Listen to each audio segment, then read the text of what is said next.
Hello everyone, this is History Nuggets, and today we are going to be talking about the Russian Conquest of Siberia, the campaign that made Russia the massive nation we see on the map today. We start our journey into Siberia in July of 1580, when Cossacks, under who are the East Orthodox Christianity, began invading the territory of the Vughals. Under Yermak Timovayakovich, 540 Cossacks took over the subject of the Kusham Khan, the ruler of the Sibir Khanate. Throughout the rest of 1580 as well as 1581, this force of Cossacks invaded Ugra and subdued the towns of Vugal and Ostyaks, as well as began instigating the Kuchum Khan by taking over his people. After this, many Tatar raids occurred. Tatars were the people located east of Russia but west of the Urals. These raids prompted Yermak to prepare for an invasion to take Kashlik, the capital of Sibir. After the Battle of the Artsakh River, Yermak was victorious against the Kushum Khan. On June 29th, the Tatars would once again invade but would lose once more. After this battle, the Cossacks would prepare multiple defenses and attacks of the Tatars, but would be at a standstill for a while. However, after months of back and forth, Yermak would be able to fully invade and capture Kashlik on the 26th of October. This prompted the Khan to retreat heavily into the steppes, and after multiple battles on the 6th of August, the Cossacks were attacked by a surprise attack, causing Yermak to die in a river.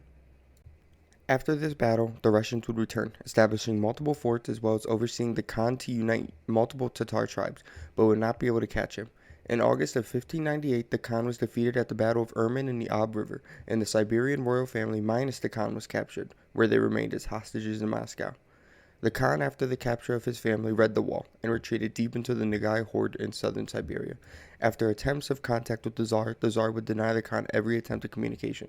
After retreating to Bukhara, he would die in 1605. After this capture of Sibir, full-on Russian conquesting into Siberia began. A series of outposts as well as forts, which were called ostrigs, were built across the region. The first ones are Turman and Tobolsk. Tobolsk would be exceptionally important. It was the main fort for their conquest.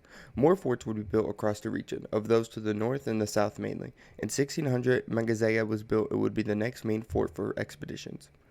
Going up the Ob River more, they would eventually build two ostrigs, and these new ostrigs would help discover the river of Yenisei in 1605. 2 years later, the outpost of Ternhyarka would be built.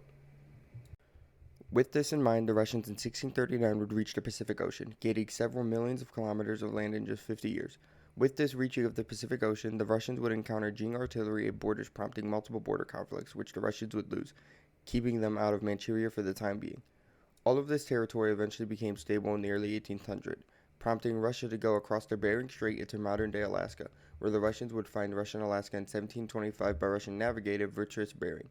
This colony would last until the year 1867, during which they would sell it to the Americas to fund their war against the British and French.